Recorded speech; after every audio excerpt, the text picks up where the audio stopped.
ஏற்றுக்கொள்ள முடியாது. பிரதானத்துவம் இந்த கூட்டத்தில் கூட்டப்பட்டது. ஏன் இவ்வளவு ஒரு கன்ஃபியூஷன்? நான் ரொம்ப சிம்பிளான ஒரு பர்சன். அவருக்கு வேற எந்த விதமான ரைட்ஸும் கிடையாது. வணக்கம். நேர்பட பேசு நிகழ்ச்சிக்கு வரவேற்கிறோம். இன்று நடந்த பாமகவுடைய பொதுக்குழு கூட்டத்தில் திரு முகுந்தன் பரசுராமன் என்பவரை பாமகவுடைய இளைஞர் சங்க தலைவராக நியமிக்கிறேன் அப்படின்னு டாக்டர் ராமதாஸ் அறிவிக்கிறார். திரு முகுந்தன் பரசுராமன் டாக்டர் ராமதாஸுடைய மகள் வழி பேரன். அதற்கு கடும் எதிர்ப்பை மேடையிலேயே தெரிவிக்கிறார் திரு அன்புமணி.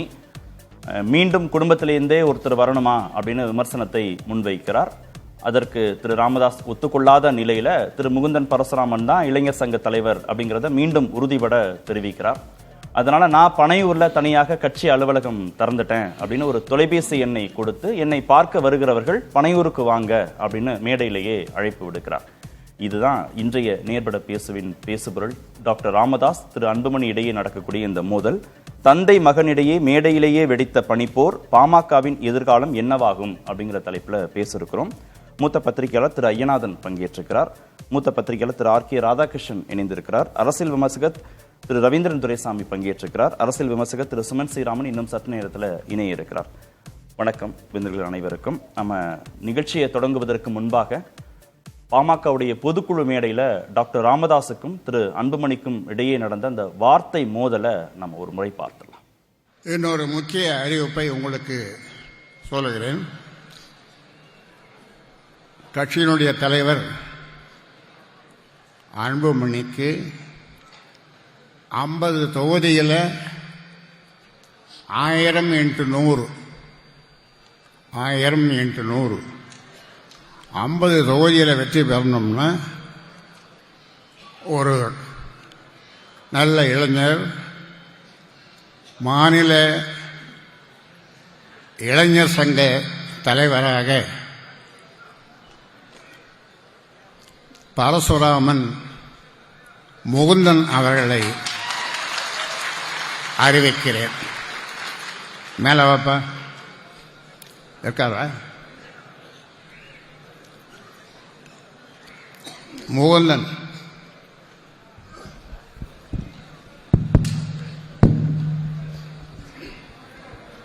எங்கப்பா? முகுந்தன்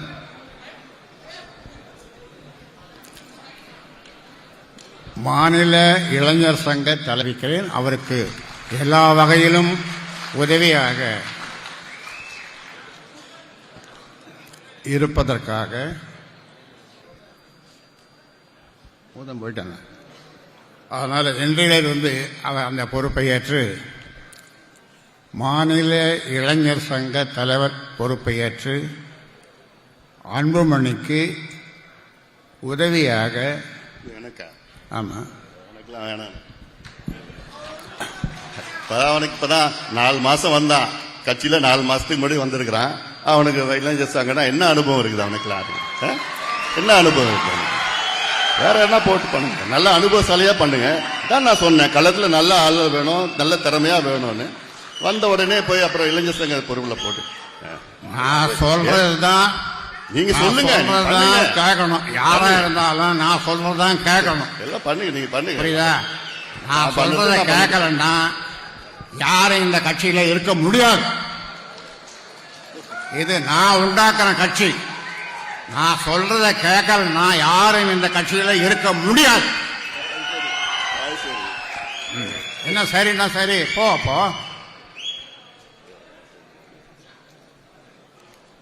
முகுந்தன் மீண்டும் சொல்றேன், மாநில இளைஞர் சங்க தலைவராக நியமிக்கப்படுகிறார். கை தட்டுங்கப்பா. குடும்பத்தில் இன்னொன்னு போடு, குடும்பத்தில் அவ்வளவு. நன்றி. யார் சொல்றது?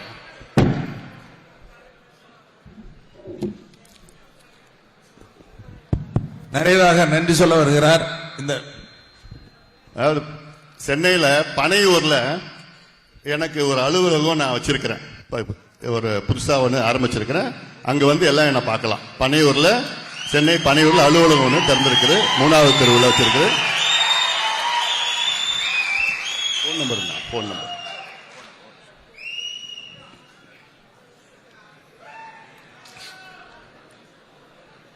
மீண்டும் சொல்லுகிறேன், உங்களுக்கு மாநில இளைஞர் சங்க தலைவர் முகுந்தன் பரசுராமன் முகுந்தன் 4446060628 குறிச்சிக்க என்ன தொடர்புகள் எல்லாம் வந்து எப்போனா பார்க்கலாங்க. அலுவலகம் இன்னொரு அலுவலகம் திறந்துங்க நடத்துன்னு தானே சொல்றேன். நடத்துங்க. அவர் உனக்கு உதவியா இருக்க போறாரு, முகுந்தன் உனக்கு உதவியா இருக்க போறாரு. அதனால இதை யாரும் மாற்ற முடியாது. உனக்கு விருப்பம்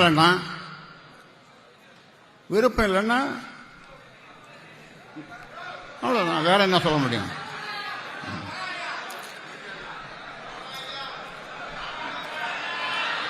முகுந்தன் தலைவர், நான் சொல்றதுதான் கேட்கணும். நான் ஆரம்பிச்ச கட்சி, நான் என்ன சொல்றேனோ அதுதான் செய்யணும் எல்லாரும். அப்படி விருப்பம் இல்லாதவர்கள் விலகிக் கொள்ளுங்கள்.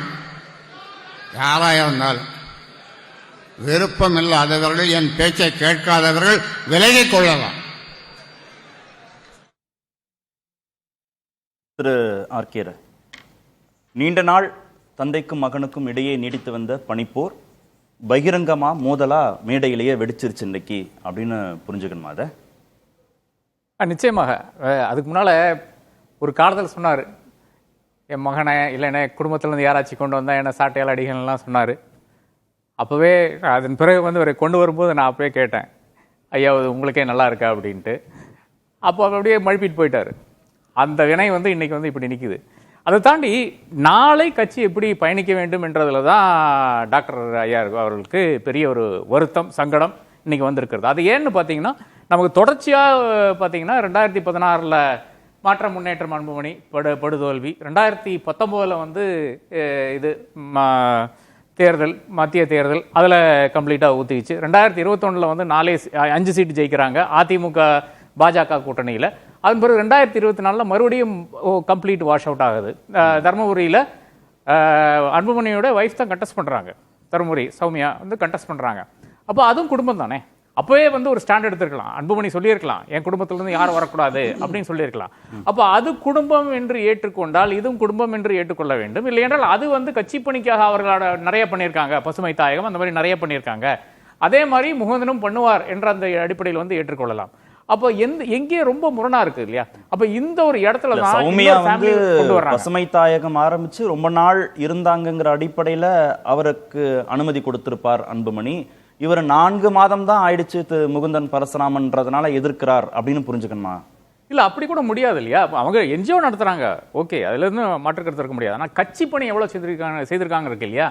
அப்ப மக்களுடைய அந்த தர்மபுரியில கேட்டா கூட அதான் சொல்றாங்க, இல்லங்க அவர் வைஃபா இருந்தனால சீட் கொடுக்குறாங்க தான் சொல்றாங்க.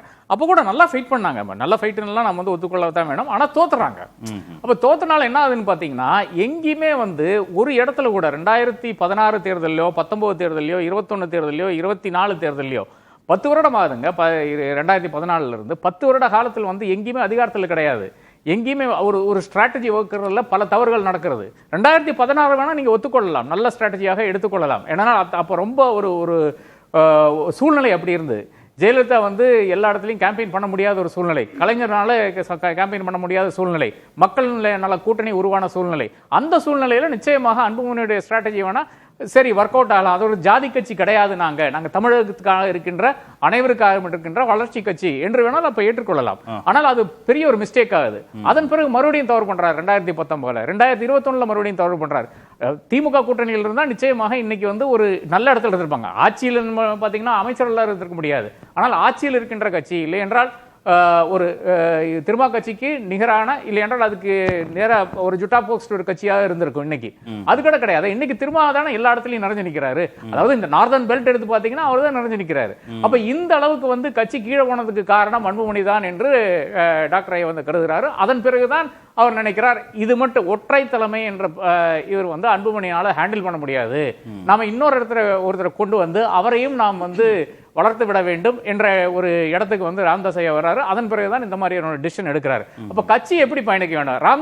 அன்புமணி மிக தெளிவாக கூறுகிறார், நான் போற பாதை தான் சரி என்ற அளவில் தான் அவர் கூறுகிறார். நான் அதே பாதையில் தான் போவேன் என்று கூறுகிறார். அப்ப இந்த ரெண்டு விஷன்ஸ் தாராளமாக அவர்கள் பிஹைண்ட் த ஸ்கிரீன்ஸே பண்ணியிருக்கலாம். ஆனால் இதில் நமக்கு தெரிய வருகின்ற விஷயம் என்னவென்றால் இவர்களுக்குள்ளேயே பேச்சுவார்த்தை கிடையாது. பேச்சுவார்த்தை இல்லாத ஒரு தருணத்தில் யாருமே ஒரு வயா மீடியாவா இருக்கின்ற அந்த இடம் கூட கிடையாது. கலைஞர் இல்லாத ஒரு சமயம் நாம் பார்த்து கொண்டிருக்கிறோம். அதாவது கட்சிக்குள்ளால் இருக்கிறவர்கள் மட்டும்தான் இந்த வயா மீடியா இல்லைன்னா பிரிட்ஜா இருக்க வேண்டும் என்று கிடையாது. கட்சிக்கு வெளியே இருக்கிறவர்களும் அந்த பணியை செய்யலாம். அந்த பணியில் இருந்த இல்லை என்றால் அந்த ஒரு கான்பிடன்ஸ் இருந்த 2 பேருக்கும் கான்பிடன்ஸ் இருந்த நபர்கள் இன்னைக்கு ஒன்னும் இறந்து மாய்ந்து விட்டார்கள். இல்லை என்றால் அந்த பணியில் ஈடுபட அவர்கள் மறுக்கிறார்கள் நமக்கு தெரிகிறது. கட்சிக்குள்ளால் இருக்கிறவர்களும் கட்சிக்கு வெளியே இருக்கிறார்களும். அப்ப இதுதான் திரு அன்புமணிட்ட கட்சியின் தலைமை பொறுப்பு ஒப்படைச்ச பிறகு திரு முகுந்தன் பரசுராமன் உனக்கு துணையா இருப்பாரு அப்படின்னு தான் அவர் மேடையில திரு ராமதாஸ் சொல்றாரு. ஆனா தனக்கு துணையாக இருக்கக்கூடியவர் எப்படிப்பட்டவராக இருக்கணும்னு முடிவு செய்யக்கூடிய உரிமை கூட திரு அன்புமணிக்கு இல்லையா? அவர் 4 மாதம் தானே ஆச்சு, அவரை வச்சு நான் என்ன பண்ணணும்ன்ற துணியில தானே அவர் கேட்கிறாரு. இது அது இல்ல பிரச்சனை. இவ்வளவுதான். 10 வருடமாக உங்ககிட்ட கட்சியை கொடுத்துட்டோம். 10 வருடமாக நீங்க தான் கட்சியை நினைச்சிட்டு இருந்தீங்க. ஆனா 10 வருடமாக இந்த கட்சி பெரிய கட்சியாச்சா சிறிய கட்சியாச்சான்னு பாத்தீங்கன்னா 10.5 ரிசர்வேஷன் கொடுத்த பிறகு கூட, அதன் பிறகு கூட, அதாவது எடப்பாடி பழனிசாமி அந்த ரிசர்வேஷன் கொடுத்த பிறகு கூட உங்களால் ஜெயிக்க முடிய மாட்டேங்குது. 23 தொகுதியில கண்டெஸ்ட் பண்ணி 5 தொகுதியில தான் நீங்க ஜெயிக்கிறீங்க. அப்ப கட்சியை இந்த அளவுக்கு கொண்டு விட்டதுக்கு காரணம் யாரு? அதனுடைய தலைவராகத்தான் இருக்க முடியும். தலைமை பொறுப்பில் இருக்கிறதா இருக்க முடியும். 10 ஆண்டுகளாக திரு அன்புமணியின் முடிவுகளுக்கு திரு ராமதாஸ் முழுமையா அடிபணிஞ்சுதான் போறாரு. அவர் சொல்ற எல்லாத்தையுமே கேட்கிறாரா? திரு ராமதாஸோட முடிவுன்னு எதுவுமே இல்ல. நிச்சயமாக அவருக்கு மாற்று கருத்து இருந்தது. ஆனால் பல இடங்கள்ல இப்போ பாஜகவோட போறது கூட நிச்சயமாக ராமதாஸ்க்கு 2024 ஆனாலும் சரி 2019 ஆனாலும் சரி அவருக்கு யோசிப்பே கிடையாது. ஏன்னா தமிழ்நாட்டில் அது ஒர்க் அவுட் ஆகுதுன்னு தெரியும். நேஷனல் எலெக்ஷன்ஸ்லயும் ஒர்க் அவுட் ஆகுது, தமிழ்நாடு எலெக்ஷன்லயும் ஒர்க் அவுட் ஆகுது. இப்படி தெரிந்து கூட அவர் அந்த முடிவு மகன் எடுக்கிறான், அவர் எதிராக நாம் பேச வேண்டாம் என்ற அடிப்படையில் மன வருத்தத்தை பங்கிட்டு இருக்கிறார். ஆனால் பத்திரிகையில எல்லாம் செய்தியாக வரவில்லை, தொலைக்காட்சியிலும் வரவில்லை, பெரிதாக நாம் விவாதிக்கவும் கிடையாது என்றால் அந்த அளவுக்கு அவர் நிறுத்திவிட்டார். ஆனால் இன்னைக்கு ஒரு இக்கட்டான சூழ்நிலை வருகிறது. 2026 தேர்தல் வருகிறது. அதுக்கு முன்னால் இதெல்லாம் செட்டில் பண்ணணும். இது இப்ப செட்டில் அன்புமணி இளைஞர்கள் வாக்க கவர்ந்து இழுக்கிறத விட திரு முகுந்தன் பரசுராமன் அதிகமா இளைஞர்களை கவர்ந்து இழுத்துருவாருன்னு திரு ராமதாஸ் நம்புறாரா? அப்படி மட்டும் கிடையாதுங்க. இது அன்புமணினால அந்த மாதிரி ஒரு சூழ்நிலை உருவாக்க முடியவில்லை. அதாவது வெளியிருக்கிறவங்க இல்ல பாமக அவர்களுடைய அந்த ஜாதி வாக்குகளே வராத ஒரு சூழ்நிலை இன்னைக்கு பார்த்து கொண்டிருக்கிறோம். இன்னைக்கு விஜயனுடைய அந்த ஒரு தாக்கம் எங்க பார்க்கணும்னு பாத்தீங்கன்னா வட தமிழ்நாட்டிலையும் சேலத்தில் இருந்த அப்படியே ஒரு ரவுண்டு போட்டீங்கன்னா சேலத்திலிருந்து கடலூர் வரையான பகுதி அப்படியே சென்னை ரவுண்டு போட்டீங்கன்னா ஏறத்தாழ அந்த கிராவிடேஷன் அந்த பக்கம் போய்கிட்டு இருக்கிறது நான் பார்க்கிறோம். இதை எப்படி தடுத்து நிறுத்த வேணும்? எப்படி தடுத்து நிறுத்த முடியும்? இன்னொருத்தர் வந்தா தான் முடியும். பாமகவில் அதுக்கு யோக்கியமான பல நபர்கள் இருந்தால் கூட அந்த சாரிஸ்மா இல்லாத காரணத்தால் சரி ஒரு முகுந்தன் வந்தால் மேபி ஒரு டிஃபரன்ஸ் வரும் என்று அவர் கருதி இருக்கலாம். இது ஒரு எக்ஸ்பெரிமெண்ட் தான். ஏதோ ஒரு இது பண்ணி இன்னைக்கு பாமகவை ஒரு கட்சியாக நிலைநிறுத்த வேண்டும். இல்லை என்றால் தேமுதிக மாறி மதிமுக மாக்கி அதுவும் இன்னொரு நலிந்த கட்சியாய் மாறிவிடும் என்ற அந்த ஒரு மன வருத்தம் குமரல் அவருக்கு இருக்கிறது. கடைசி காலத்துல நான் வளர்த்த கட்சி நான் செய்த கட்சி ஏன் இப்படி போறதுன்னு தான். அதாவது ஒரு ஜனநாயகத்தினுடைய பெரிய ஒரு முரண் நாம இங்க பார்த்தோம். நான் சொல்றது தான் நீங்க கேட்கணும் என்று பேசுகிறாரு.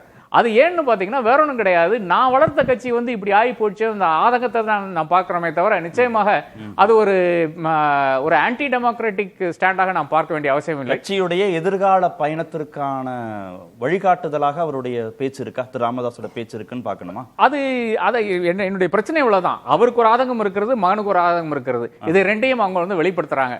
இனி அந்த கேடர் தான் அதை முடிவு பண்ண வேண்டும். இங்கதான் இந்த கட்சியினுடைய ஒரு பெரிய ஒரு கிராஸ் ரோட்ஸ் பார்க்கிறேன். இன்னத்த அந்த விஷயம் நிச்சயமாக பேக் சேனல் இப்ப நடக்கும்னு நினைக்கிறேன். ஜி.கே. மணி ஆனாலும் மூர்த்தி ஆனாலும் அவர்கள் எல்லாம் 2 பேரோடையும் பேசி ஏதாச்சும் சமரசம் நடக்கிறதுக்கான வாய்ப்பு இருக்கிறது. அப்படி இருந்தால் கூட நம்மளுடைய இது வெளியே இவ்வளவு வெடிச்சதுனால இப்ப அதனுடைய தாக்கம் என்னவா இருக்கும், நமக்கு கேடர் மேல என்ன தாக்கம் இருக்கும் நான் சொல்ல முடியாது. திரு ரவீந்திரன் துரைசாமி, இது ஒரு அறைக்குள்ள தனிப்பட்ட முறையில பேசி தீர்க்கவே முடியாமையா மேடையில வெடிச்சிருக்கு இந்த விவகாரம்? மேடையில் வெடிச்சது உள்ளுக்குள்ள புகஞ்சது தான் வெளிப்படையா தெரியுது. நீர்புத்த நெருப்பா இருந்தது கொழுந்து விட்டு எரியுது. பட் ஆர்கே சொன்னது மாதிரி ஏ.கே. மூர்த்தி, ஜி.கே. மணி காம்ப்ரமைஸ் பண்ணிடுவாங்க. ஏன்னா இந்த இடத்துக்குள்ள இந்த கொதிநிலைக்கு காரணம் என்னன்னா 10.5% தொடர்பாட்டு பெரிய போராட்டம் நடத்துவோன்னு டாக்டர் ராமதாஸ் சொன்னார். அந்த கடுமையான ஒரு வார்த்தையை சொல்லி கொஞ்சம் தமிழக முதல்வர் எல்லாம் ஜாதி ரீதியெல்லாம் கொஞ்சம் இழிவான வார்த்தைகள் எல்லாம் சொல்லி அதை ஏற்றுக்கொள்ளத்தக்கதல்ல, பெரிய போராட்டத்தை நடத்தும்னு சொன்னார். யாரை நம்பி சொன்னாரு? நம்ம குரு வன்னியர் சங்க தலைவர் இருந்தாருன்னா அவரை நம்பி சொல்லுவாரு, குரு பார்த்துக்குவாரு, குரு இருக்கிறாரு, எனக்கு பெரிய தூணா இருக்கிறாருன்னு குருவை ப்ரமோட் பண்ணி ப்ரொஜெக்ட் பண்ணி சொல்வாரு. அந்த போராட்டமும் அதுவும் குரு வந்து பெரிய அளவு ஆர்கனைஸ் பண்ணி செய்யக்கூடிய காலகட்டங்கள் இருந்தது. இப்போ அவர் யாரை நம்பி அந்த போராட்டத்தை பெருசா நடத்துவேன்னு சொன்னாரு? அன்புமணியை நம்பி. அன்புமணி அதுல ஃபெயிலியர். அந்த போராட்டம் பிசுபிசுத்து போச்சு. எந்த அளவும் அந்த போராட்டம் வந்து பிக்கப் ஆகல. அப்போ அவர் என்ன நினைக்கிறாருன்னா, இதுல வந்து இன்னொருத்தர் வந்து கொஞ்சம் வைப்ரண்டா பார்ட்டியை வச்சுட்டு இருக்கிறது அவசியம்ங்கிற முடிவுக்கு டாக்டர் ராமதாஸ் வர்றாரு. அந்த வகையில வெறும் அன்புமணி, குரு பிளஸ் அன்புமணி தான் இருந்தாங்க. அன்புமணி ஒரு ஜென்டில்மேன் பேசாட்டு, பான்கி மூணால் பாராட்டப்பட்டவர், ஒரு டுபாக்கோ லாபியை எதிர்த்து ஃபைட் பண்ணவர். அந்த ஒரு இமேஜில் அன்புமணியும், குரு வந்து அந்த லோவர் ரெக்ஸில் உள்ள வன்னியர்களோட ஐடென்டிட்டி ஆட்டு, வன்னியர்களில் ஒருத்தராட்டு, அந்த மக்கள் உணர்வை பிரதிபலிக்கக்கூடிய முழு ஈடுபாடு கொண்ட ஒருத்தராட்டு இருந்து அந்த கட்சி ரன் ஆகும் போது குருவுக்கு இடம் வந்து இங்கே மைனஸ் ஆகுது. குரு இடம் மைனஸ் ஆனதுனால தான் இந்த பாமக வந்து பாஜக கூட நிற்கும் போது 10 மக்களவை தொகுதியில் 9 மக்களவை தொகுதியில் அவங்க 3வது இடத்துக்கு போயிடுறாங்க. 1ல் 4வதே போயிடுறாங்க. கள்ளக்குறிச்சியில் நாம் தமிழரோட கீழே போயிடுறாங்க. அப்போ வரலாற்றிலே அவங்க இத்தகைய ஒரு தோல்வியை சந்திக்கல. பொதுவா அவங்க வந்து எல்லாத்துக்கும் திரு அன்புமணி தான் பொறுப்புன்னு சொல்லிட முடியுமா? ஒரு தேர்தல் வெற்றி தோல்விங்கிறதுக்கு நிறைய காரணிகள் இருக்கு. கட்சி தலைமை எடுக்கக்கூடிய ஒரு முடிவும் ஒரு காரணம்ங்கிறத தொடிந்து தானே இதை அணுகணும். ஒட்டுமொத்த அக்கௌண்டபிலிட்டியும் திரு அன்புமணி தான் தலைமை எடுக்கக்கூடிய முடிவுங்கிறது நீங்க பாஜக கூட்டணி சொல்றீங்க. அதே பாஜக வந்து தென் மாவட்டங்கள்ல ரெட்டலைய தாமரை வந்து டெபாசிட் இழக்க செய்திருக்க. கன்னியாகுமரி விட்டுருங்க, அது அது அதை விதிவிலக்கா வச்சிருவோம். திருநெல்வேலியில இழக்க செய்திருக்கத, ராமநாதபுரத்தில் இலக்க செய்திருக்க, பெரியகுளத்தில் இலக்க செய்திருக்கிற, மதுரையில் 3வது இடம் போக வச்சிருக்குத, கோயம்புத்தூர்லையும் நீலகிரிலையும் வந்து ரெட்டலைய 3வது இடம் தாமரை போக வச்சிருக்க. பாமக வந்து தன்னைக்கிட்ட வந்த இந்த 10 வருஷ காலத்துல கட்சி கட்டமைப்பை திரு அன்புமணி வலுவா வச்சிருக்கலன்றீங்க, வாக்கு சதவீதத்தை உயர்த்தலன்றீங்க. கண்டிப்பா 3வது இடம் போயிருக்க கூடாது. 98, 99, 2001, 2004, 2006 வட தமிழகத்தில் வெற்றி பெறலாம் நின்னாங்க. எங்க கூட்டணி தான் வெற்றி கூட்டணி சொன்னாங்க. இன்னைக்கு அந்த வெற்றி கூட்டணிங்கிற அந்தஸ்து திருமாவளவன் சகோதரர் கையில போயிட்டுனாலும் கூட இவங்க 2வது இடத்தையாவது ரீட்டைன் பண்ணி கொடுத்துருக்கணும். இவங்க இல்லாமலே அதிமுக 2வது இடம் அங்க வந்துட்டாங்க. சரி, கடந்த காலங்களில் திரு ராமதாஸ் எடுத்த தேர்தல் கூட்டணி தொடர்பான முடிவுகளும் சில நேரங்களில் தோல்வியை தானே சந்திச்சிருந்திருக்கு. இப்படி படுதோல்விக்கு போகல. அவங்க ஃபர்ஸ்ட் ஆர் செகண்ட் ஆல்டர்னேட்டிவாவது இருந்திருப்பாங்க. அதான் நான் சொல்றேன், தமிழக அளவில் வட சென்னை, தென் சென்னை, மத்திய சென்னையில ரெட்டலைய தாமரை கீழே தள்ளி இருக்குது. அந்த கோர் வன்னியர் பெல்ட்ல மாம்பழம் தர்மபுரியில கீழே தள்ளி இருக்கு. ஏசி சண்முகத்துக்கு தனிப்பட்ட செல்வாக்குலையும் அவருக்கு செல்வாக்குலையும் வெள்ளூர்ல வந்து அதுவும் வேற என்ன நடந்ததுன்னு தெரியும். எனிவே வெள்ளூர்லயும் வந்து 2 தொகுதி தான் என்டிஏ வந்து 2வது இடம் வந்திருக்கிறாங்க. 3வது இடத்துக்கு வந்து ரெட்டையில தள்ளி இருக்கிறாங்க. மற்ற எல்லா இடமும் ரெட்டையில வந்து மாம்பழத்தை 2வது 3வது தள்ளிட்டாங்க. இந்த 10 ஆண்டு காலத்துல ராமதாஸ் வந்து அன்புமணி கூட தானே இருக்காரு. அவர் ஒன்னும் விலகி நிக்கலையே. முழு பொறுப்பையும் திரு அன்புமணி தான், எனக்கும் பாமகவுக்கு சம்பந்தமே இல்லைன்னு அவர் பொறுப்பை தட்டி கழிக்க முடியாது இல்லையா? அந்த இடத்துக்குள்ள பாஜக கூட்டணி போனது தவறுங்கிற இது பொது புத்தியில எல்லாரும் சொல்றாங்க. பட் அதிமுக வந்து என்ன ஆஃபர் வந்து நமக்கு தெரியாது இல்லையா? அது ராமதாஸுக்கு தானே தெரியும். அப்போ ராமதாஸ் வந்து எடப்பாடி பழனிசாமி வந்து எப்படி நம்மளுக்கு நாளைக்கு ட்ரீட் பண்ண போறாரு, அப்போ நம்ம டேக் இட் ஈஸியா போனோம்னா லாஸ்ட் மினிட் வந்து பல அனுபவங்களை ராமதாஸ் பாடமா கற்றுதான் மேல எழும்பி வந்திருக்காரு. 96ல கலைஞர் கூட நின்னாரு. கடைசியில ஐயா மூப்பனார் வரும்போது மூப்பனார் போதுன்னு கலைஞர் வந்து விட்டுட்டார். அப்புறம் தான் 98ல நாம நம்மகிட்ட ஜெயலலிதா ஆட்கள், அசோக் தாமஸ் போன்றவங்களாம் வந்து பேசும்போது ஐயா கடைசியில தான் முடிவு பண்ணுவாரு, உங்க கூட தான் அதிமுக கூட தான் வருவாரு, அதுக்கு சோசியல் போல்ஸ் நீங்க 4 சீட்டுக்கு 5 சீட்டா தரணும்னு எல்லா மெரிட்டையும் சொன்ன நாமளே கடைசியா தான் முடிவு பண்ணுவாரு. ஏன்னா கடைசியில என்ன நிலவரம் வரும், கலைஞர் வந்து அன்னைக்கு மூப்பனாரை சேர்த்துக்கிட்டு கைவிட்டுட்டாருங்க முதல்ல அவர் தெளிவா தெரிஞ்சவருங்கிறத நாம சொல்றோம். இப்பவும் டாக்டர் ஐயா வந்து என்ன பாக்குறாருன்னா எல்லாரும் அதிமுகவோட போகணும்னு நினைக்கிறாரு. அவரு ராமதாஸ் வந்து அப்படி நினைக்கிறாரு. அதிமுக உங்களை take it or leave it offer கொடுத்துட்டாங்கன்னா என்ன டாக்டர், உங்க ஓட்டு தான் நான் எடப்பாடியிலே எடுத்துட்டேன், நீங்க 9% தானே எடுத்துட்டீங்க, நான் 50,000 ஓட்டு எடப்பாடியிலே செல்வ கணபதி போன்ற பவர்ஃபுல் ஆளை மீறி நான் எடப்பாடி செக்மெண்ட்ல எடுத்துட்டேன், உங்க ஓட்டெல்லாம் என்கிட்ட வந்துட்டேன்னு அவர் take it or leave it offer கொடுத்துட்டாருன்னா அப்போ 10.5 மையம். இந்த நிலைமைக்கு திரு அன்புமணி கட்சியை கொண்டு போயிட்டாருன்ற கோபம் தான் திரு ராமதாஸோட கோபமா? கண்டிப்பா 10.5 அவர் என்ன சொல்றாரு, பாமக தலைமையில கூட்டணி ஆட்சின்னு சொல்றாரு. அந்த வில் பவர் டாக்டருக்கு இருக்குது. அப்போ 10.5 மையமா வச்சு நாம மீண்டும் எடப்பாடி கிட்ட இழந்த ஓட்டை தட்டி எழுப்பி நாம பவர்ஃபுல் ஆகும். அதுதான் ராமதாஸுக்கு நோக்கம். அந்த நோக்கத்துக்கு குரு போன்றவங்க இருந்தாங்கன்னா இன்னைக்கு பெரிய அளவுல அதை இப்ப அன்புமணி மட்டும் கட்சிக்கு பத்தாதுன்னு அன்புமணி அதை செய்யல. அந்த போராட்டத்தை ஆர்கனைசிங் கெபாசிட்டி இல்ல, அன்புமணிக்கு ஆர்கனைசிங் கெபாசிட்டி இல்லாதான் இங்க மைனஸா இருக்குது. அப்போ கூடுதலா ஒரு ஆர்கனைசர் முகுந்தன் இருக்கிறது கரெக்ட்னு டாக்டர் ராமதாஸ் நினைக்கிறார். சரி, திரு ஐயநாதன் தன்னை குறைச்சு மதிப்பிடுறாரு தன்னுடைய தந்தை, அதை ஒரு பொது மேடையிலேயே அறிவிக்கிறாரு. தன்னுடைய குடும்பத்திலிருந்தே தனக்கு போட்டியாக இன்னொரு வாரிசு உருவாகுது. இந்த கோபத்தின் வெளிப்பாடு தானா திரு அன்புமணியுடைய பேச்சு? அதுக்கு திரு அன்புமணி அவர்களுடைய நோக்கம் என்னன்னா, இன்னைக்கு இருக்கக்கூடிய அந்த இளைஞர்கள்கிட்ட இருக்கக்கூடிய அந்த மேனேஜரியல் பாலிசி மாதிரி இந்திய ஒன்றிய அரசு கடைபிடிக்கக்கூடிய அந்த தனியார் மயமாக்கல், தாராளமயமாக்கல் மாதிரி கட்சியை என்கிட்ட கொடுத்துட்டியா, நீ பிரசாத வீட்டில் இரு, நான் இதை பார்த்துக்கிறேன், முடிவெல்லாம் நானே எடுத்துக்கிறேன். ஆமாம், நான் தானே கட்சியினுடைய தலைவர், அப்போ இளைஞர் அணியை யார் போடணும், நான் தானே போடணும், அப்போ நீங்கள் போடுறீங்க அப்படின்னு வரும்போது அதை மறைச்சிட்டு அவர் என்ன சொல்கிறாரு, அனுபவத்தை கொண்டாந்து முன்னாடி வைக்கிறார். அதுக்கு தான் திரு ஆர்கே அவர்களும் திரு ரவீந்திரன் துரைசாமி அவர்களும் ரொம்ப ஃபிட்டிங்கான ஒரு ரிப்ளை எல்லாம் கொடுத்துட்டாங்க இருக்கக்கூடிய நிலைமை. ஆனால் என்ன திரு அன்புமணி மேலே விமர்சனம் வருதுன்னா, ஏற்கனவே திரு ஜி.கே. மணியுடைய பையன் திரு தமிழ்குமரனை இதே இளைஞரணி பொறுப்பில் போடும்போது அவரோடும் இவர் சுமூகமாக பணியாற்றலை, அவருடைய நியமனத்தையும் இவர் ரசிக்கலை. இப்போ திரு முகுந்தன் பரசுராமன் நியமனத்தையும் இவர் ரசிக்கலை அப்படின்னா, அப்போ இவர் யாரையுமே ஏற்றுக்கொள்ளாத ஒரு நபராக வெளிப்படுத்தப்படுகிறார். அதுதான் விமர்சனங்கள் வந்து. என்ன இவங்களுக்கான முரண்பாடு, அதை முதல்ல நம்ம எடுத்துருவோம். இவங்களுக்கான முரண்பாடு என்னன்னா, ஐயா ராமதாஸ் அவர்கள் வந்துட்டு பார்ட்டி பீப்புள் சென்ட்ரிக், அவருடைய அரசியல் அப்படி. அன்புமணி வந்துட்டு பவர் சென்ட்ரிக். இதை முதல்ல நம்ம புரிஞ்சுக்கணும். அவர் ஏன் ஆப்ட் பண்றாரு பாஜகவை? பாஜக வந்துச்சு, அவருடைய மனைவி வந்துட்டாங்க அப்படின்னோம்னா அந்த அந்த ஒரு லிவரேஜை வச்சுக்கலாம்.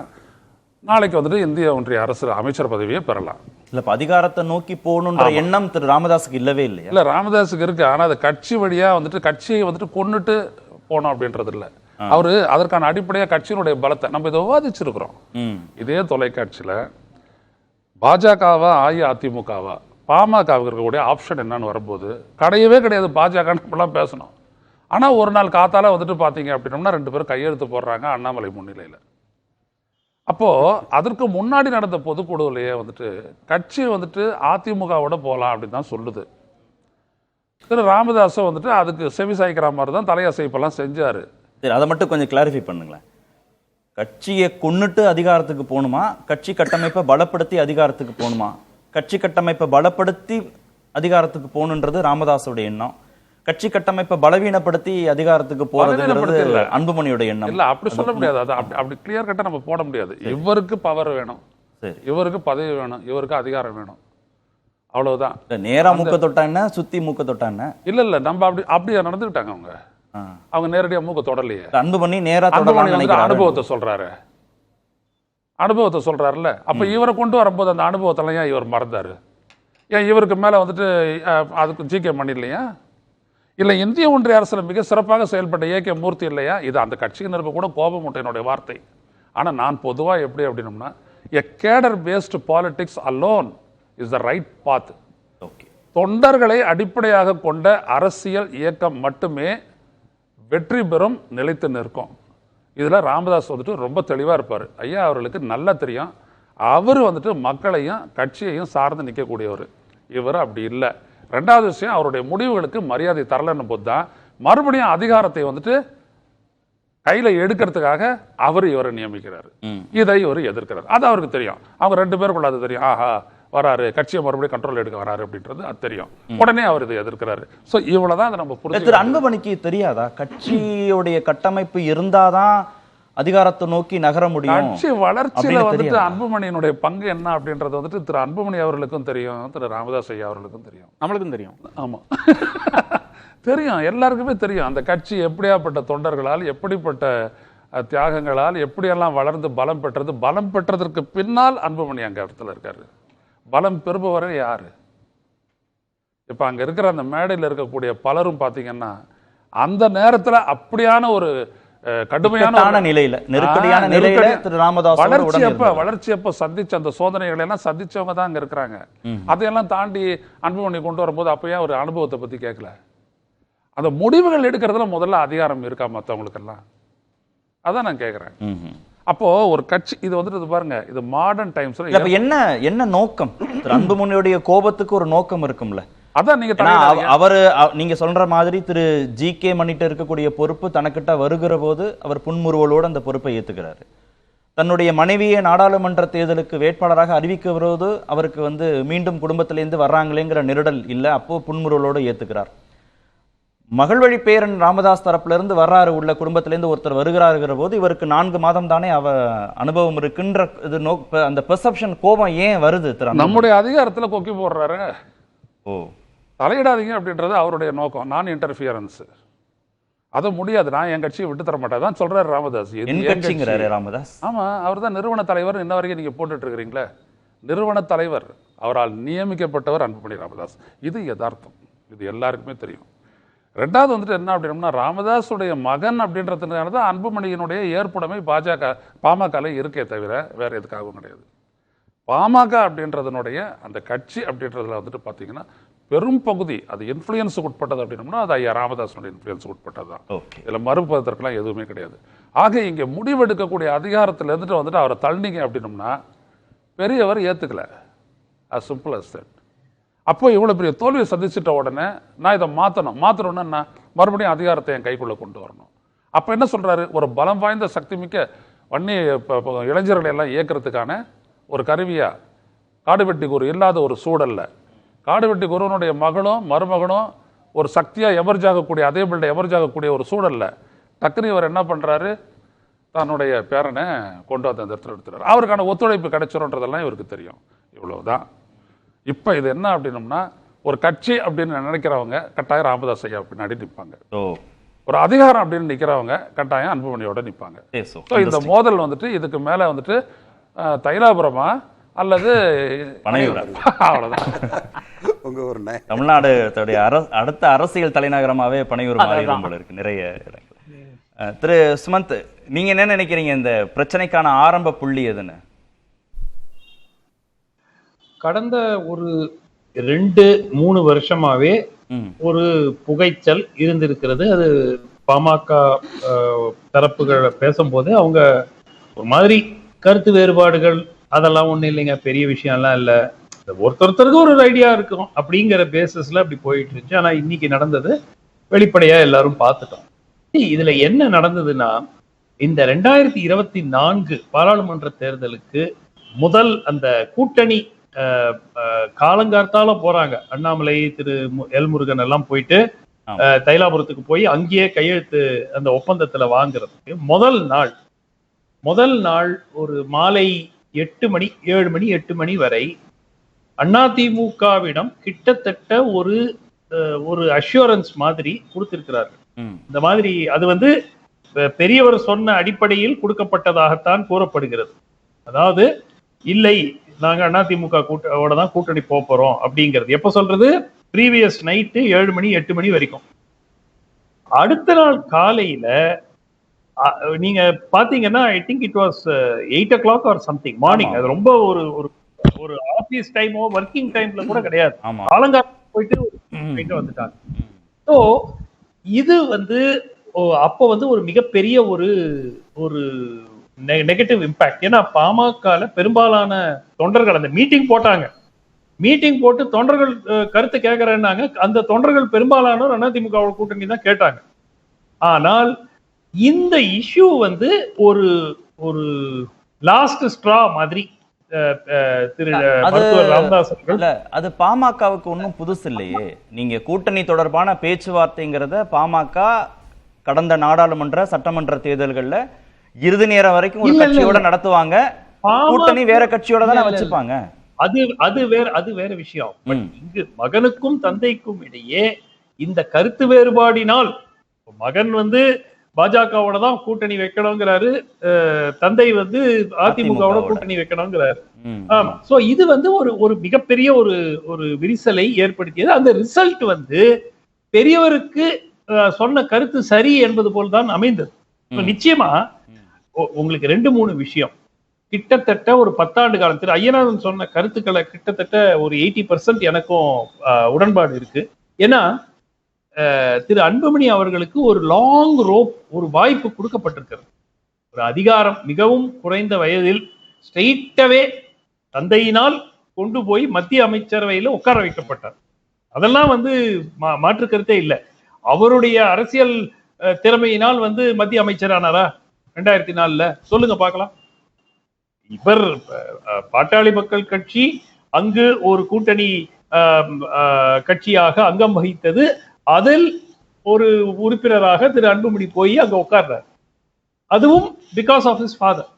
சோ நீங்க என்ன ஒரு யார்ட் ஸ்டிக் எடுத்துக்கிட்டாலும் மருத்துவர் ராமதாஸ் கூறக்கூடிய கருத்துக்கள்ல பெரிய டிஃபரன்ஸ் எனக்கு, ஐ மீன் பெரிய அப்ஜெக்ஷன் எடுக்கிறதுக்கு ஒரு தலைமுறை மாற்றம் அவர் வளர்ந்த கட்சிங்கிறாரு.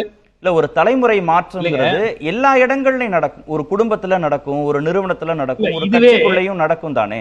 நீங்க திராவிட கட்சிகள் இல்லாத தமிழ்நாடு அப்படின்ற பெர்செப்ஷனோட திரு அன்புமணி இருக்காரு, கூட்டணி ஆட்சிங்கிற பெர்செப்ஷனோட அவரு இருக்காரு. அப்ப அதுக்கு யாரு மேடை அமைச்சு கொடுப்பாங்க?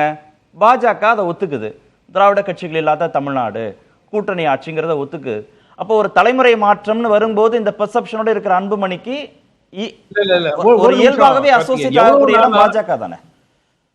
எவ்வளவு நாளா, எத்தனை ஆண்டு காலமாக திராவிட கட்சிகளுடன் இனிமேல் கூட்டணி இல்லை என்று கூறிவிட்டு பிறகு ஒரு திராவிட கட்சி மாறி இன்னொரு திராவிட கட்சின்னு போய் கூட்டணி எவ்வளவு வாட்டி வச்சிருக்காங்க? எத்தனை வாட்டி? நீங்களே சொல்லுங்க, எவ்வளவு வாட்டி சொன்னாங்க இனிமேல் கூட்டணி கிடையாது, நாங்கள் தனித்துதான் போட்டியிடுவோம், இல்ல இந்த 2 திராவிட கட்சிகளுடன் எக்காரணம் கொண்டு கூட்டணி இல்லைன்னு சொல்லிட்டு மாத்தி மாத்தி மாத்தி மாத்தி கூட்டணி வச்சாங்களா இல்லையா?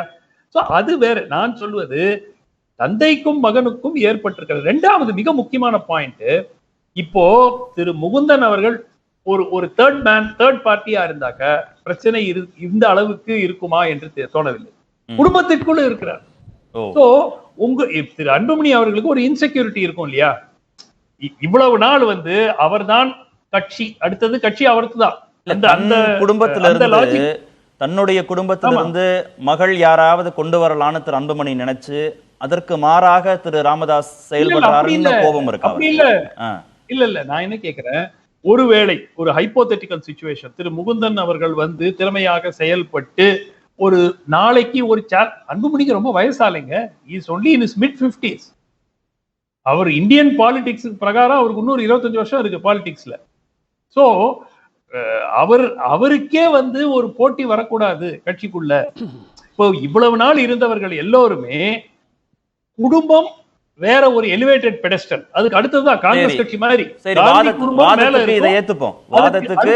எல்லாருமே. இல்ல, வாதத்துக்கு குடும்பத்திலிருந்தே திரு முகுந்தன் வராரு, தனக்கு போட்டியா வராரு, ஏத்துக்க முடியல திரு அன்புமணினாலன்றத வாதத்துக்கு ஏத்துக்கிட்ட கூட திரு தமிழ்குமரன், திரு ஜி.கே. மணியுடைய மகன் இதே பொறுப்புக்கு, இளைஞரணி பொறுப்புக்கு நியமனம் செய்யப்படுகிற போது அவரோடு சுமூகமா இவரால் வேலை செய்ய முடியல. அவரையும் ஒரு போட்டியாளரா பார்த்தாரா? அதுதாங்க அடிப்படை. இது he wants total control of the party. ஓகே, total control of the party. அவர் நியமிக்கக்கூடிய நபர்கள் தான் பதவிகளில் இருக்க வேண்டும் என்று எண்ணக்கூடும். அது பர்ஃபார்ம் பண்ணிட்டீங்கன்னா அது ஆட்டோமேட்டிக்கா ஆயிடும். ஓகே, அதாவது நீங்க பெரிய தேர்தல் வெற்றியை பெற்று விட்டீர்கள் என்று இப்போ பாமகவுக்கு உதாரணத்துக்கு ஒரு 5 MP இருக்காங்க பாராளுமன்றத்துல அப்படின்னா, இந்த தேர்தல்ல ஈவன் எம்பியே வேணாம் விடுங்க, ஒரு நீங்க போட்டியிட்ட 10 இடத்துல 8 இடத்துல 2வது இடத்துல வந்திருக்கீங்க அப்படின்னு ஒரு பேச்சுக்கு எடுத்துக்கிட்டாக்க நீங்க தென் மருத்துவர் ஐயா இவர் சொல்றதுதான் கேட்கணும். ஏன்னா அவர் நிரூபிச்சு காட்டியிருக்காரு. ஆனால் பர்ஃபார்மன்ஸ் இல்லாத போது நீங்கள் கட்சியில டோட்டல் கண்ட்ரோல் எடுத்துக்கொண்டு என்ன சாதித்திருக்கிறீர்கள் என்ற கேள்வி வரும் இல்லையா? என்ன செஞ்சு காட்டியிருக்கீங்க நீங்க? பேசும். ஐயநாதன் நிறுத்தின இடத்துலதான் நம்ம திரு ஐயநாதன் குறிப்பிட்ட அந்த இடம் கொஞ்சம் சுவாரஸ்யமானது. கட்சி கட்டமைப்பை பலப்படுத்தி தேர்தல் அரசியல் மூலமாக அதிகாரத்தை நோக்கி நகரணும்னு திரு ராமதாஸ் நினைக்கிறாரு. நேரடியாக தேர்தல் அரசியல் மூலமாக அதிகாரத்தை பெறணும் அப்படின்னு திரு அன்புமணி நினைக்கிறாருன்னா, இன்றைய இளைஞர்களுக்கு தேர்தல் அரசியல் மூலமாக அதிகாரத்தை பெறுவதுங்கிறது கொஞ்சம் விருப்பமான பிடித்தமான விஷயம் தானே? ஆமா, நிச்சயமாக.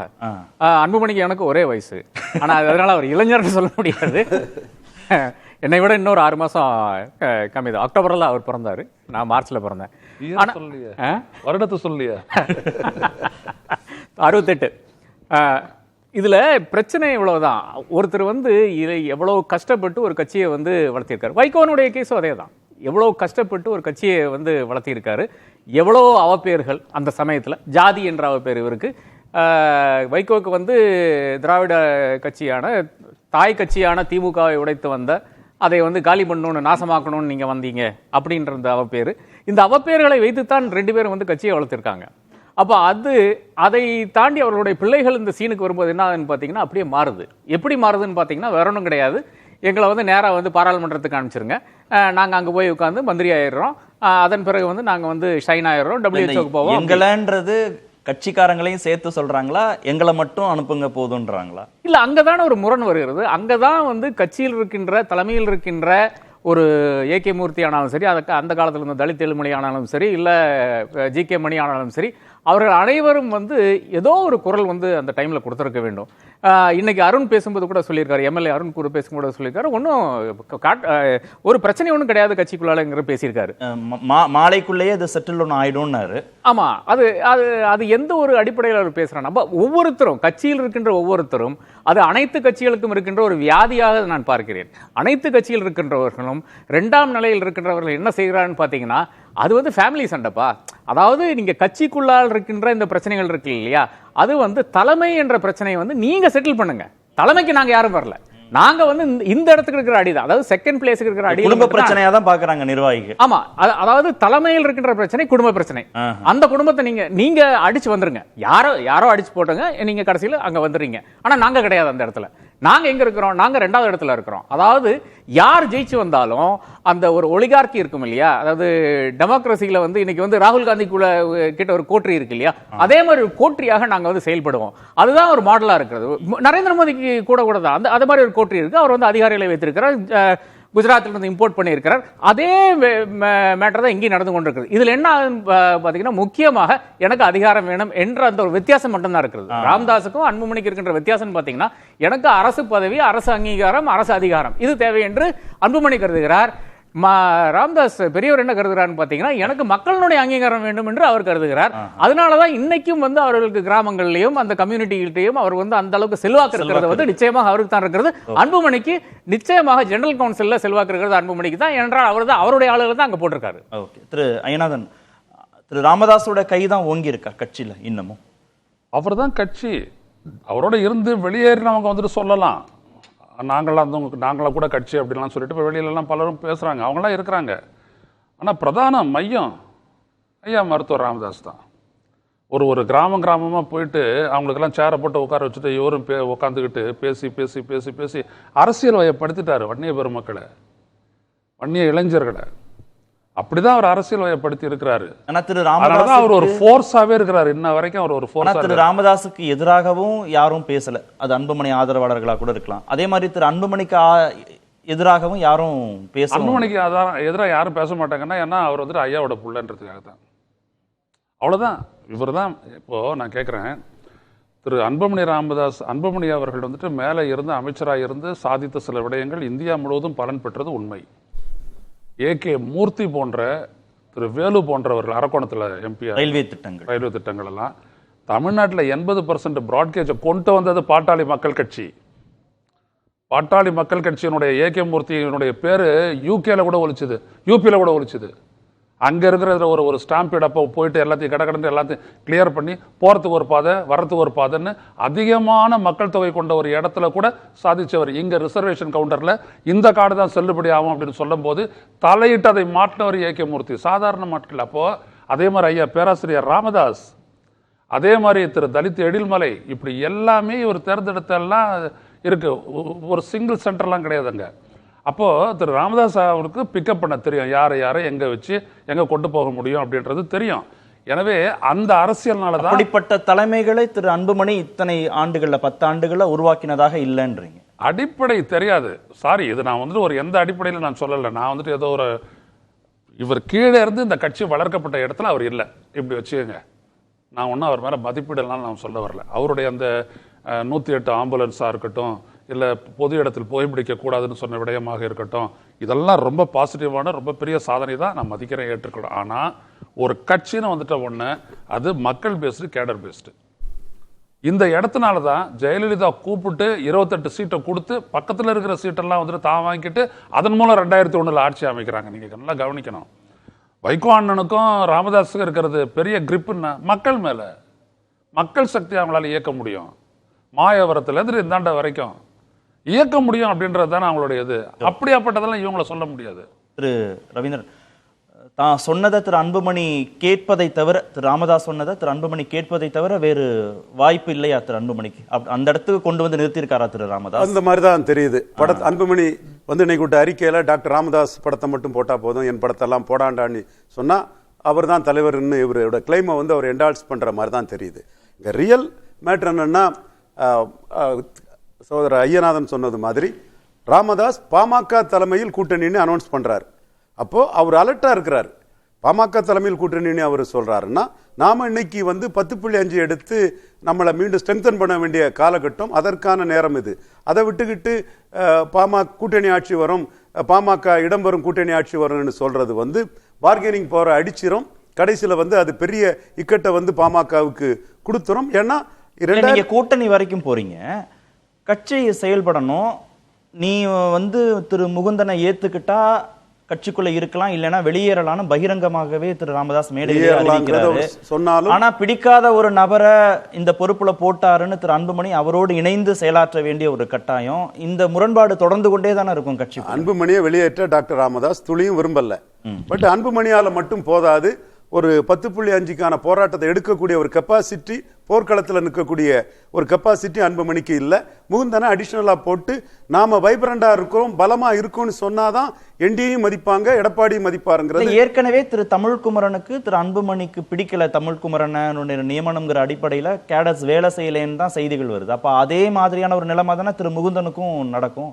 அன்புமணியை விருப்பம் இல்லாம அவர் பொறுப்புல நியமிக்கப்பட்ட 2024 என்டிஏ மேற்குல தெற்குல சிட்டில எல்லாம் ரெட்டலைய 3வது தள்ளின அந்த அணி வடக்க வந்து 2 தொகுதியில தான் அவங்க வந்து 2வது இடத்தை பெற்றிருக்காங்கன்னு சொன்னா அங்க பலகீனம் பாமகவுக்கு இருக்குது.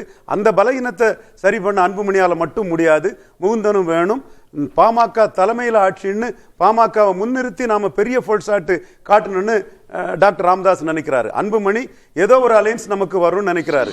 அலையன்ஸ் வரும்போதுதான் இந்த 4.2ல யார் ஓட்டு இருக்கு, எந்த ஓட்டு இருக்குங்கிறது எடப்பாடி பழனிசாமிக்கும் துல்லியமா தெரியும், அண்ணாமலைக்கும் துல்லியமா தெரியும். திமுக ஆப்ஷன் இல்லவே இல்லை. அப்போ அலையன்ஸ் ஆப்ஷனை வச்சு நீங்க ஒரு அரசியல் பண்ணுவீங்கன்னா தேமுதிக அவங்களோட பெட்டரா வந்துடும். இன்னைக்கு தேமுதிகவுக்கு 3 ஆப்ஷன் இருக்குது, டிஎம்கே ஆப்ஷனும் சேர்ந்து இருக்குது. உங்களுக்கு பாமகவுக்கு இருக்கக்கூடிய அலையன்ஸ் ஆப்ஷன், 2வது இடத்தை முடிவு பண்ணக்கூடிய அதிமுக ஆப்ஷனும் என்டி ஆப்ஷனும் தான் இருக்குது. அதுல என்டி ஆப்ஷன் வந்து ஒன்றும் பிரயோஜனம் இல்லைன்னு டாக்டர் ராமதாஸே சொல்றாரு. அப்ப என்ன இதுல மாற்றுன்னு சொன்னா, நாம தனிச்சு நிற்க கெப்பாசிட்டி உண்டு, நிற்போம் பாமக தலைமையில் ஆட்சின்னு வில் பவரோட நிற்கணும்னு ராமதாஸ் சொல்றாரு. அந்த வில் பவர் எடப்பாடி, அந்த வில் பவர் அன்புமணி ராமதாஸுக்கு இல்ல.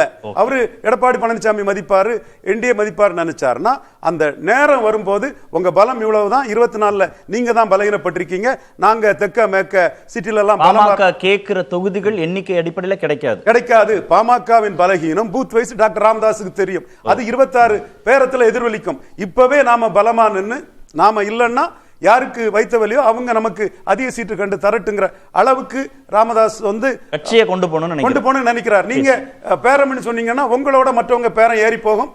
இன் ஷார்ட் தேமுதிக பேரம் இதே மாதிரி போச்சுன்னா பாமக பேரத்தோட பெருசா இருக்கும். அதுதான் உண்மை நிலைமை. திரு சுமந்த், தந்தைக்கு மகனுக்குமான மோதல் மேடையிலேயே வெட்ட வெளிச்சமா தெரிந்துச்சு. இன்னைக்கு திரு முகுந்தன் பரசுராமனை மாற்ற முடியாதுங்கிறதுல ரொம்ப உறுதியா இருக்கார் திரு ராமதாஸ், கடுமையும் காட்டுறாரு அன்புமணி கிட்ட. அப்ப அவரை வச்சுதான் அவர் வேலையும் செய்யணும் திரு அன்புமணி. இதுல திரு அன்புமணியுடைய எதிர்காலம், அவருடைய வளர்ச்சி கட்சியில என்ன, பாமகவுடைய எதிர்காலம் வளர்ச்சி என்னவா இருக்கும்? 2 விஷயம் கார்த்திகேயன். ஒண்ணு வந்து திரு அன்புமணி அவர்கள் ஒரு நல்ல அட்மினிஸ்ட்ரேட்டராக இருக்கலாம், ஆனால் அவருக்கு அந்த பொலிட்டிக்கல் இன்ஸ்டிங் இருக்கிறதா அப்படிங்கிறது தான் ஒரு கேள்விக்குறி. இது வரைக்கும் அந்த பொலிட்டிக்கல் இன்ஸ்டிங் இருக்கிறதா ஒரு கன்க்ளூசிவா நிரூபிக்கல. ஸோ உதாரணத்துக்கு இப்ப 2024ல இது வந்து எல்லோருக்கும் தெரிந்தது, தவறான முடிவு பாட்டாளி மக்கள் கட்சி எடுக்கிறது என்று. இது வந்து ஒரு பெரிய ஒரு ஜீனியஸா இருக்கணும் அதை கண்டுபிடிக்கிறதுக்குங்கிறது இல்ல. முன்னாடி எல்லோரும் கூறினார்கள் இது வந்து ஒரு தவறான முடிவு, அந்த கட்சிக்கு பலன் அளிக்காது என்று எல்லோரும் கூறினார்கள். ஸோ அந்த பொலிட்டிக்கல் இன்ஸ்டிங்க்ங்கிறது அவரிடம் அவ்வளவு அதிகமாக இல்லை. 2வது விஷயம், இதுல திரு அன்புமணி அவர்கள் ஒரு ஸ்டெப் இறங்கி போவதில் சாதிக்கலாம். By going down one step he can conquer. அது பண்ணுவாராங்கிறது ஏன்னா என்னுடைய சர்ப்ரைஸ் என்னன்னா, உடனடியா ஸ்டேஜ்ல சொல்றாரு, ஏன் அலுவலகம் பனையூர்ல இருக்கும், அங்க வந்து என்ன பாருங்க. அப்பதான் வந்து ஒரு பப்ளிக் டிஸ்பிளே ஆஃப் இந்த மாதிரி பிரச்சனை வந்திருக்கிறது. உடனடியாக இவ்வாறு கூற வேண்டிய இது வந்து ஒரு இன்னும் பிரச்சனையை பெருசாக்குவதற்கு தான் அது வழிவகுக்குமே தவிர ஒரு சொல்யூஷன். சரி, இந்த மீட்டிங் கம்முனே இருக்காரு, என்ன தப்பு? அவர் அப்பாவால தான் அவர் இன்னைக்கு ஒரு அரசியல் தலைவராக இருக்கிறார்கள் என்றால் அவர் தந்தையால தான் நடந்தது. அது இது என்ன சொந்த உழைப்பால் மட்டும்தான் அவர் வந்திருக்கிறாரா? இல்லையே. சோ இறங்கி போவதில் என்ன தவறு? என்னை பொறுத்த வரைக்கும் நிச்சயமாக எல்லோரும் கூறியது போல யாராவது மற்றவர்கள் ஏகே மூர்த்தி போன்றவர்கள், ஜி கே மணி போன்றவர்கள் ஒரு காம்ப்ரமைஸ உருவாக்கிடுவாங்க எப்படியும். பட் அந்த காம்ப்ரமைஸ் வந்து ஒரு உள்ளே புகஞ்சிட்டு இருக்கிற ஒரு காம்ப்ரமைஸா இல்ல ஒரு ஜெனுவின் காம்ப்ரமைஸ்? இந்த நியமனத்திலேயே இவ்வளவு உறுதியும் கடுமையும் காட்டக்கூடிய திரு ராமதாஸ் கூட்டணி தொடர்பான நிலைப்பாடுகளை எதிர்காலத்துல இதை விட அதிகமான கடுமையும் உறுதியும் தானே காட்ட போறாரு. இல்லைங்க, திரு அன்புமணி அவர்கள் சிந்திக்க வேண்டிய ஒன்று, அவர் தந்தைக்கு கிட்டத்தட்ட 84-85 வயது ஆகிறது. சோ இவரை சக்சஸராக அவர் ஏற்கனவே நியமிச்சிட்டார். இப்போ உட்கார்ந்து போய் சண்டை போட்டுட்டு உட்கார்ந்து இருக்கிற என்ன லாஜிக் இருக்கு? நீங்க ஜஸ்ட் திங்க் அபவுட் இட். இப்போ இல்ல இருங்க, நான் என்ன கேட்கிறேன், நீங்க இப்போ விட்டு கொடுத்தால் என்ன ஆகும்? சரி, அந்த முகுந்தனோட ஓராண்டோ 2 ஆண்டோ ஒத்துழைத்து உழைத்தால் என்ன ஆகும்? சோ எனக்கு புரியாத இது வந்து இத வந்து ஒரு ஈகோ கிளாஷாக திரு அன்புமணி அவர்கள் எடுத்துட்டு போவது அவருடைய அரசியல் எதிர்காலத்துக்கு நல்லதல்ல. சரியல்ல. ஓகே, திரு ஆர்கே, ஒரு மூத்த பத்திரிகையாளர் விவாதத்திற்கு அழைக்கிற போது அவர் சொன்ன செய்தி, கார்த்தி, இது ஒரு தேநீர் கோப்பைக்குள்ள நடக்கக்கூடிய ஒரு புயல், நாளை காலைக்குள்ள அது சரியாயிடும் அப்படின்னாரு. அதனால நாளை காலை தந்தையும் மகனும் சந்திக்க போகிறார்கள்னா செய்திகள் வருது. அந்த அளவுக்கு இது எளிதாக கையாளப்பட்டுமா திரு ஜி கே மணி போன்ற மூத்தவர்களால, இல்ல இந்த விரிசல் அதிகமாகிறதுக்கான சாத்தியக்கூறுகள் தான் இருக்கு? இல்ல, அப்படி முடியற ஒரு விஷயமா இருந்தால் தந்தை தானே அங்கேயே விட்டு கொடுத்துருக்கலாம், மேடையிலே விட்டு கொடுத்துருக்கலாம். அதுல வந்து இவ்வளோ கூச்சல் போட வேண்டிய அவசியம்? அவர் பேசின பேச்சுக்கள், அன்புமணி பேசின பேச்சுக்கள், மைக்க தூக்கி எறிகிறது, இதெல்லாம் வந்து ஒரு அநாகரிக செயலாகத்தான் நான் பார்க்கிறேன். என்ன ஆனதாலும் கட்சி தலைவராக இருக்கட்டும், அது ஒரு டிசிப்ளின் தேவைப்படுகிறது. அதை தாண்டி தந்தை 85 வயதான தந்தை, உங்களுக்கு 56 வயசு தான் ஆகுது. அவருக்கு பிறகு வந்து நீங்க கட்சியை வழி நடத்த வேண்டிய தலைவராக இருக்கிறீங்க. அப்படி இருக்கின்ற ஒரு தலைவரனுடைய அணுகுமுறை இது. அப்போ அவருடைய அந்த பாடி லாங்குவேஜ் ஆனாலும் சரி, அவர் பேச்சின பேச்சானாலும் சரி, அதன் பிறகு வந்து டாக்டர் ஐயா வெளியே போகும்போது அங்க கோஷம் நிக்கிறாங்க, மறிச்சாங்க, அன்புமணி வாழ்கன்னு கத்துறாங்க அங்க. அதன் பிறகு அப்கோர்ஸ் இவரு இப்படியே சிரிச்சுட்டு அப்படியே போயிட்டாரு. அந்த அவர்களுடைய அந்த பிரச்சனையை வந்து அவர் வந்து அவங்களுடைய ஆப்போசிஷன் தெரிவிக்கிறாங்க, அதன் பிறகு வந்து மாறிடுறாங்க, போயிடுறாங்க. அப்ப இந்த அளவுக்கு நடந்த பிறகு நிச்சயமாக இது இப்போ அதுக்கு மேல இருக்கின்ற ஒரு விஷயமாக தான் பார்க்கிறேன். சுருக்கம் விவாதத்தின் அப்போ ஆர்கே ஒரு வார்த்தையை சொன்னாரு, எல்லாரும் பார்த்துக்கணும். அது என்னன்னா கோட்டரி, இங்கிலீஷில் அது என்ன அப்படின்னம்னா ஒரு சின்ன வட்டம், தனக்கு வசதியான ஒரு வட்டத்தை உட்கார வச்சுக்கிட்டு அதுக்கிட்டே பேசி எல்லாத்தையும் முடிவு எடுக்கிறது. ஆனால் நினைக்கணும், அரசியல் அப்படின்றது மக்களையும் இயக்கத்தையும் சார்ந்தது தான். இதில் வந்துட்டு திரு ராமதாஸ் அவர்கள் உறுதியாக இருக்கிற காரணத்தினால தான் இப்படியான ஒரு முடிவை வந்துட்டு கட்சி அழிச்சிரும் அப்படின்னு அவர் பார்த்து மாற்ற ஏற்பாடு பண்ணுறார். இந்த அதிகாரத்தில் அவர் தலையிடுறாரு அப்படின்றதுக்கு காரணம் இதுதான், காப்பாற்ற முடியாத கட்சியை. இப்போ செல்வி ஜெயலலிதா எடுத்துக்கங்க, எம்ஜிஆர் எடுத்துக்கங்க, இது அண்ணாலேருந்து ஆரம்பிச்சது. முடிவை அவங்க எடுத்துருவாங்க, ஆனால் ஒரு பொதுக்குழுவை கூட்டுவாங்க, ஒரு 1100 பேருக்கு சோறு போட்டு ஒரு பெரிய பந்தல் கட்டி எல்லாம். ஏன் அதை செய்கிறாங்க? ஏன் அவங்கன்னா ஒரு அன்டிஸ்பியூட்டட் லீடர் அவங்களாம். ஏன் அவங்க அதை செய்கிறாங்க அப்படின்னோம்னா, ஒரு அமைப்பு இருக்குதுன்னா இந்த அமைப்பை வச்சு தான் அந்த முடிவு எடுக்கணும் அப்படின்னு சொல்லிட்டு மக்கள்கிட்ட காட்டுறாங்க, தனி பொறுப்பு எடுத்துக்கிறது இல்லை. இதுதான் இங்கே ரொம்ப முக்கியம். அதான் ராமதாஸ் பாருங்க எந்த இடத்துல செய்கிறாருன்னு பொதுக்குழுல வச்சு அடிச்சுட்டாரு பாருங்க. நன்றி. நிகழ்ச்சியில் பங்கேற்ற அனைத்து விருந்தினர்களுக்கும் நேர்பட பேச நிறைவு பெறுகிறது. அது கண்டிப்பா ஏற்றுக்கொள்ள முடியாது. பிரதான கூட்டத்தில் கூட்டப்பட்டு